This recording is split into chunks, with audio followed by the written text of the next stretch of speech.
Hello guys, तो कैसे हैं आप सब। आई होप आप सब अच्छे होंगे। चलिए, तो हम कर रहे थे क्वाड्रेटिक इक्वेशन में एक्सरसाइज 4.1 और 4.2 कर चुके थे। अब आते हैं 4.3 के क्वेश्चन नंबर 2 का थर्ड। क्वेश्चन नंबर 2 का फर्स्ट और सेकंड क्वेश्चन वो क्वाड्रेटिक फार्मूला से ही किया हुआ है हमने, और ये आगे भी क्वेश्चन हम किसके बेसिस पे, क्वाड्रेटिक फार्मूला के बेसिस पे करते आ रहे हैं। चलिए देखते हैं क्वेश्चन नंबर 3 क्या है। सेकंड का जो थर्ड क्वेश्चन है वो है 4x² plus 4√3x plus 3 is equal to 0। ये क्वेश्चन भी हमें सॉल्व करना है। इसमें रूट्स फाइंड करने हैं, और रूट्स फाइंड करने वो किस बेसिस पे करना है, क्वाड्रेटिक फार्मूला के बेसिस पे। तो on comparing this equation with ax² plus bx plus c is equal to 0। Okay, ax² plus bx plus c is equal to 0, इससे हम कंपेयर करेंगे तो ऑन कंपेयरिंग वी गेट क्या मिलता है हमें, we get value of abc मिलेगा यहाँ से। ओके, तो ax² plus bx plus c is equal to 0 से हमने कंपेयर किया तो वैल्यू ऑफ a कितना हो जाएगा, 4 हो जाएगा। वैल्यू ऑफ v कितना हो जाएगा, 4√3 हो जाएगा। और वैल्यू ऑफ c कितना हो जाएगा, 3। ओके, वैल्यू ऑफ abc हमने फाइंड कर लिया। Value of a is equal to 4 and value of v is equal to 4√3 and value of c is equal to 3। Okay, इस तरह से जब ये abc की वैल्यू आ गई हैं तो इसके बाद हम फाइंड करते हैं क्या, डिस्क्रिमिनेंट। डिस्क्रिमिनेंट मतलब d, और d इज इक्वल टू होता है v² minus 4ac। v² minus 4ac के बेसिस पे हम चेक कर पाते हैं कि हमारे रूट्स एग्जिस्ट करेंगे या नहीं करेंगे, रियल होंगे या इमेजिनरी होंगे। चलिए देखते हैं abc की वैल्यू के अकॉर्डिंग हम क्या फाइंड करने वाले हैं, डिस्क्रिमिनेंट। तो नाउ डिस्क्रिमिनेंट की बात करें तो discriminant d is equal to होता है b² minus 4ac। v² minus 4ac के अकॉर्डिंग देखें b की वैल्यू, v का वैल्यू कितना है, यहाँ पे b² माइनस 4ac यानी d का वैल्यू रख देते हैं 4√3। यहाँ पे रख दिया हमने 4√3, इसका स्क्वायर हो जाएगा minus 4 into value of a। Value of a कितना है, 4 है। Value of c, value of c कितना है, 3 है। चलिए ब्रैकेट को ओपन कर लेते हैं तो कितना हो जाएगा, 4 इंटू 4 इंटू √3 इंटू √3 माइनस 4 4 जा 16, 16 मल्टीप्लाइड बाई 3 हो जाएगा। ओके, 4 4 जा कितना हुआ, 16। यहाँ पे हो गया 16 इंटू √3, और √3 एक पेयर बाहर निकल के आता है तो कितना हो जाएगा, 3। और यहाँ पे भी क्या हो गया, 16 इंटू 3। ओके, और 16 3 से कितना होता है, 48 is equal to 48 minus 48 is equal to 48 से 48 माइनस हुआ तो कितना आ गया, यहाँ पे 0 आ गया। यानी value of d is equal to कितना आ गया, 0। ओके, और मैंने कंडीशन बताई हुई थी कि जहाँ पे d इज इक्वल टू 0 आता है वहाँ पे रूट्स का जो नेचर होता है तो roots are real and equal. Roots कैसे होंगे हमारे, रियल होंगे और इक्वल होंगे। ये किसमें, नेचर ऑफ रूट्स में हम लोगों ने पढ़ा था कि जहाँ पे d का वैल्यू 0 के इक्वल आता है वहाँ पे हमारा जो नेचर ऑफ रूट्स होगा वो कैसा होगा, रियल होगा और इक्वल होगा। जहाँ पे d का वैल्यू 0 के कंपेयर में बड़ा होता है तो उस कंडीशंस में रूट्स कैसे होंगे, हमारे रियल होंगे बट डिस्टिंक्ट होंगे, दोनों रूट्स अलग अलग होंगे। लेकिन जहाँ पे d का वैल्यू 0 से छोटा हो जाता है उस कंडीशन में हमारे रूट्स एग्जिस्ट नहीं करेंगे, मतलब कि रूट्स कैसे होंगे, इमेजिनरी होंगे। तो यहाँ पे रूट्स हमारे निकल के आएंगे, कैसे निकल के आएंगे, रियल और इक्वल। चलिए अब हम रूट्स को फाइंड कर लेते हैं।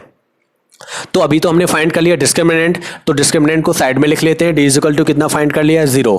d की वैल्यू कितनी आ गई है, 0। अब यहाँ पे क्वाड्रेटिक फार्मूला का यूज करके हम आगे क्वेश्चन को सॉल्व करने वाले हैं, क्योंकि हमें किसके बेसिस पे करना है, क्वाड्रेटिक फार्मूला के बेसिस पे ही करना है। तो चलिए देखते हैं क्वाड्रेटिक फार्मूला क्या होता है।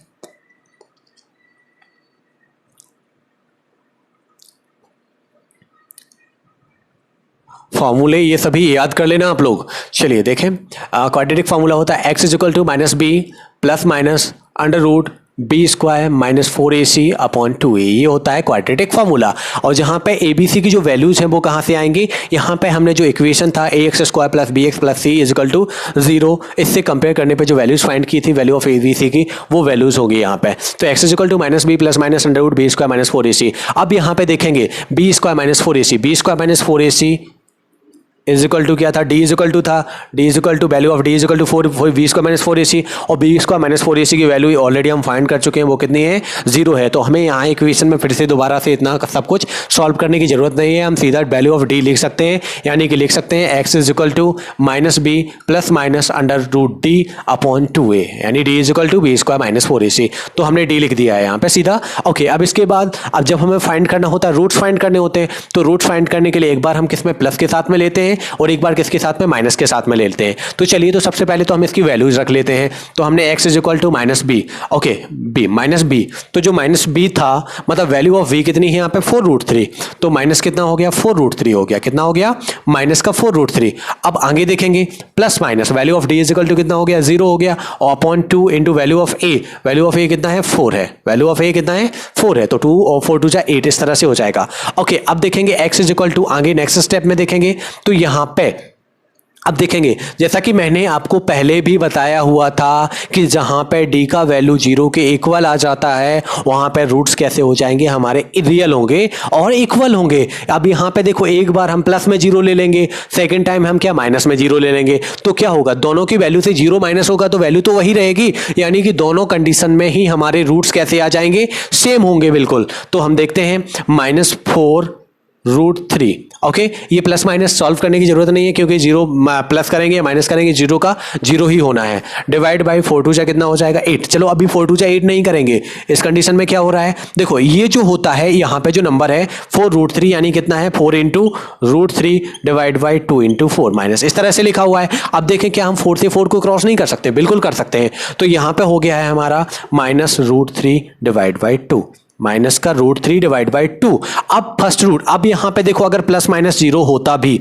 उस कंडीशन में प्लस माइनस 0 है, वो एक तो क्या लाता, प्लस करने पे भी 0 लाता, मतलब यही वैल्यू रहती है, माइनस करने पे भी यही वैल्यू रहती, कोई चेंज होने वाला था क्या, नहीं नहीं। तो दोनों ही रूट्स हमारे कितने आएंगे -3/2, यानी मैंने कि बताया हुआ था कि क्वाड्रेटिक इक्वेशन में हमारे कितने रूट्स होते हैं, 2 रूट्स होते हैं, और जहाँ पे वैल्यू ऑफ d यानी डिस्क्रिमिनेंट की वैल्यू 0 होती है उस कंडीशन में हमारे रूट्स कैसे होंगे, रियल होंगे, और रियल के बाद कैसे होंगे, दोनों इक्वल होंगे। तो हमने यहां पे देखा कि हमारे दोनों रूट्स कैसे निकल के आए, इक्वल निकल के आए। इस तरह से हम इस इक्वेशन को किसकी क्वाड्रेटिक फॉर्मूला के बेसिस पे सॉल्व कर चुके हैं। तो क्या लिखेंगे, the roots of the equation, क्या इक्वेशन है 4x² plus 4√3 x plus 3 is equal to 0। तो इसके रूट्स क्या क्या होंगे, दोनों रूट सेम होंगे, -√3/2 एंड सेकेंड वाला भी -√3/2। और अगर आता है क्वेश्चन में इसका अगर नेचर पूछा जाता है तो नेचर हम क्या लिखेंगे, कभी कभी क्वेश्चन में नेचर भी पूछा जाता है, तो नेचर क्या लिखेंगे, roots are real and equal. तो इसका जो नेचर है वो क्या हो जाएगा, रूट्स हमारे कैसे हैं, रियल हैं और इक्वल हैं। इस तरह से क्वेश्चन नंबर 2 का जो थर्ड वाला क्वेश्चन एक्सरसाइज 4.3 से हम लोग कंप्लीट कर चुके हैं। इसी तरह के क्वेश्चन हम आगे कंटिन्यू करते रहेंगे। अगर आपको वीडियो अच्छा लगता है तो वीडियो को लाइक कीजिए, अपने दोस्तों में शेयर कीजिए, और अगर अभी तक आप लोगों ने हमारे चैनल को सब्सक्राइब नहीं किया है तो प्लीज़ चैनल को सब्सक्राइब कीजिएगा। Thank you.